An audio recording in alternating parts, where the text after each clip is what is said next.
Mon Seigneur et mon Dieu, je crois fermement que tu es ici, que tu me vois, que tu m'entends. Je t'adore avec profonde révérence. Je te demande le pardon de mes péchés et la grâce de faire avec profit ce moment de prière. Ma Mère Immaculée, Saint Joseph, mon Père et Seigneur, mon ange gardien, intercédez pour moi. Sûrement tu connais le vieil adage qui dit qu'il y a plus de joie à donner qu'à recevoir. Bon, moi je dois dire que cet adage me fait penser à une blague que l'on se racontait quand j'étais jeune à l'école. Hein, la blague, elle disait, mon père, dans son travail, il dit qu'il trouve davantage de joie à donner qu'à recevoir. Et alors l'autre lui demandait, ah bon, mais que fait ton papa? Eh ben, il est boxeur. Bon, c'est que derrière cette blague, il y a une réalité concrète, c'est qu'on a du mal à vraiment faire nôtre ce vieil adage. Plus de joie à donner qu'à recevoir. La preuve en est que les paroles du Seigneur aujourd'hui dans l'Évangile, elles ne sont pas évidentes à recevoir. Je vous le dis, à vous qui m'écoutez, le Seigneur s'adresse à toi et à moi, hein. Aimez vos ennemis, faites du bien à ceux qui vous haïssent, souhaitez du bien à ceux qui vous maudissent, priez pour ceux qui vous calomnient. À celui qui te frappe sur une joue, présente l'autre joue. À celui qui te prend ton manteau, ne refuse pas ta tunique. Donne à quiconque te demande, et à qui prend ton bien, ne le réclame pas. Il est curieux de voir comme les paroles du Seigneur qui d'habitude nous font tellement de bien peuvent nous sembler difficiles lorsqu'elles nous demandent de l'imiter. Et face à ces paroles du Seigneur, on est tenté de se dire, mais Seigneur, est-ce que ce n'est pas trop ce que tu demandes là? Qu'est-ce que ça peut nous coûter parfois de rendre tel ou tel service à la maison? Des choses bonnes que nous savons même être justes, une charge que j'ai à la maison ou une demande de ton père ou de ta mère ou pour ceux qui sont mariés du mari ou de la femme. Un coup de main que nous savions qu'il serait bon de donner à tel ami, mais en même temps nous avons déjà si peu de temps, pourquoi se compliquer davantage la vie? Dans cette période de rentrée où nous sommes débordés, ça nous coûte déjà tellement de nous donner parfois auprès des êtres chers. Et voilà que Seigneur, toi, tu nous demandes de faire ça carrément avec les inconnus qui nous demanderaient de l'aide, ou pire encore, de pardonner et d'aimer nos ennemis. Alors, peut-être qu'en sentant cette petite révolte intérieure, le Seigneur se permet d'en remettre une couche. Écoute ce qu'il nous dit. Si vous aimez ceux qui vous aiment, quelle reconnaissance méritez-vous? Même les pécheurs aiment ceux qui les aiment. Si vous faites du bien à ceux qui vous en font, quelle reconnaissance méritez-vous? Même les pécheurs en font autant. Au contraire, vous, aimez vos ennemis, faites du bien et prêtez sans rien espérer en retour. Alors qu'est-ce qu'on en fait de cet évangile? Comment comprendre tout cela? Toi, Seigneur, tu es venu nous libérer. Tu n'es pas venu nous accabler, tu n'es pas venu nous imposer de nouvelles charges, de devoir faire des choses qui nous semblent impossibles. Non, Seigneur, tu es venu nous libérer du poids du péché et de notre égoïsme. Ça, c'est la conviction que j'ai la plus profonde qui me fait m'adresser à toi dans ce moment de prière. Et alors, comment comprendre cet évangile? Eh bien, tu conclus ces paroles en disant « Alors votre récompense sera grande et vous serez les fils du Très-Haut. » Je pense que la clé pour bien comprendre ces paroles du Seigneur, elle se trouve là, dans ces paroles du Seigneur. C'est que souvent, nous en restons à cette récompense qui nous est promise.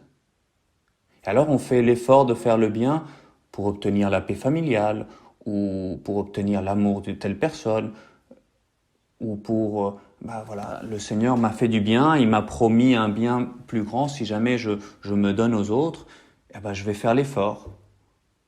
Mais c'est pas tout à fait ça. Parce qu'alors on est dans une relation donnant-donnant, et alors on est un peu tendu, tiraillé, j'ai mon temps, et alors j'ai déjà donné suffisamment de temps, et est-ce qu'on peut me demander encore plus? Mais c'est qu'on oublie la deuxième partie de cette promesse du Seigneur. Votre récompense sera grande, mais vous serez les fils du Très-Haut. Vous serez les fils du Très-Haut en faisant le bien. Vous serez alors comme moi, nous dit le Seigneur. Seigneur, ces paroles que tu prononces là, comme elles s'éclairent, si on considère que c'est ta propre expérience que tu es en train de nous livrer là, toi qui aimes tes ennemis, toi qui as passé ta vie à faire le bien et qui le fais avec plaisir, c'est cela. Je me dis que c'est cela qu'aujourd'hui, Seigneur, tu souhaites pour nous, dans ce moment de prière, de découvrir à quel point il est bon de faire le bien. Non pas en vue d'une récompense future, qui peut arriver et qui arrivera, et c'est extraordinaire, mais aimer faire le bien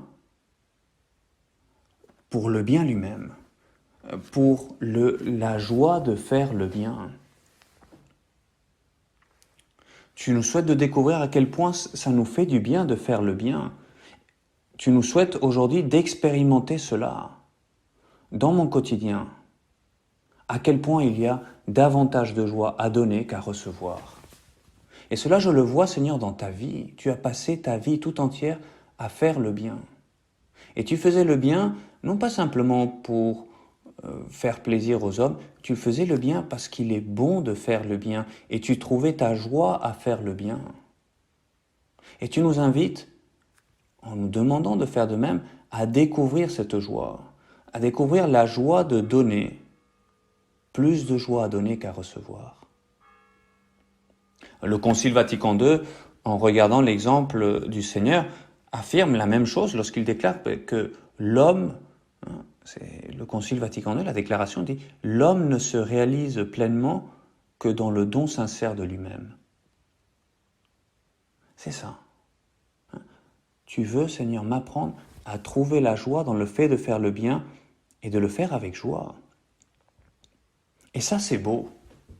Et ça éclaire toutes nos relations. Et ça éclaire tout ce que nous allons faire aujourd'hui, tout au long de la journée, ou en cette fin de journée. Je ne sais pas à quel moment tu écoutes cet audio, mais ce que nous faisons dans la journée, eh bien, nous pouvons le faire avec la joie d'essayer de participer au bien que Dieu essaye de répandre dans le monde. Ça, c'est beau. Ça, c'est beau, mais en même temps, Seigneur, je me rends compte, au fond, on a du mal à y croire pleinement. Combien de fois la tristesse surgit de la comparaison, par exemple. Moi, je fais tout cela pour ma famille, ou j'ai déjà fait tellement de choses pour mes amis, et eux, ils ne se rendent même pas compte. Ou bien on se dit, voilà, moi je suis la personne corvéable à merci, et les autres quoi? Et au fond, en fait, on est encore dans la logique du donnant-donnant. Parce qu'au fond, on n'a pas encore vraiment compris qu'il y a plus de joie à donner qu'à recevoir. Et que le bonheur se trouve dans le fait de faire le bien parce que c'est bien. Et pourquoi cela? Parce qu'alors, en faisant le bien, je serai le Fils du Très-Haut. Je serai uni à Dieu, qui est la bonté même, à travers Jésus-Christ, qui me donne son exemple et qui me dit « faites comme moi ». Regardez le secret du bonheur, il est là, regardez vers moi et vous verrez, j'ai donné ma vie pour les autres et je fais le bien. Et toi, Seigneur, tu m'as créé pour cela, pour jouir avec toi de chaque instant en faisant le bien. Comme je voudrais, Seigneur, le mettre en pratique tout au long de ma journée. Parce qu'alors il est possible de faire même les choses qui me coûtent, eh bien de les faire dans la joie. Ne va pas me croire que je suis un rêveur.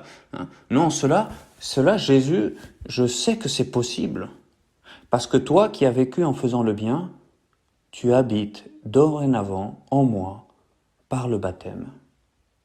Plus encore, par la communion sacramentelle, Jésus, le bien en personne, il habite en toi. Et tant que tu ne chasses pas le Seigneur par le péché mortel, il demeure en ton cœur. Eh bien, appuie-toi sur lui. Et avec lui, qui est le bien par excellence, eh bien, nous pouvons aspirer à faire le bien et le faire avec joie, même quand ça coûte. Alors votre récompense sera grande et vous serez les fils du Très-Haut. Quelle belle résolution, Seigneur, pour vivre cette journée dans la joie avec toi. Non pas tant faire ma béa quotidienne, ma bonne action quotidienne, que de découvrir tout au long de la journée la joie, le plaisir même de faire le bien, le plus de bien possible, en le faisant avec toi. Je te remercie, mon Dieu, des bonnes résolutions, des actes d'amour et des inspirations que tu m'as communiquées dans cette méditation. Je te demande de m'aider à les mettre en pratique. Ma Mère Immaculée, Saint Joseph, mon Père et Seigneur, mon ange gardien, intercédez pour moi.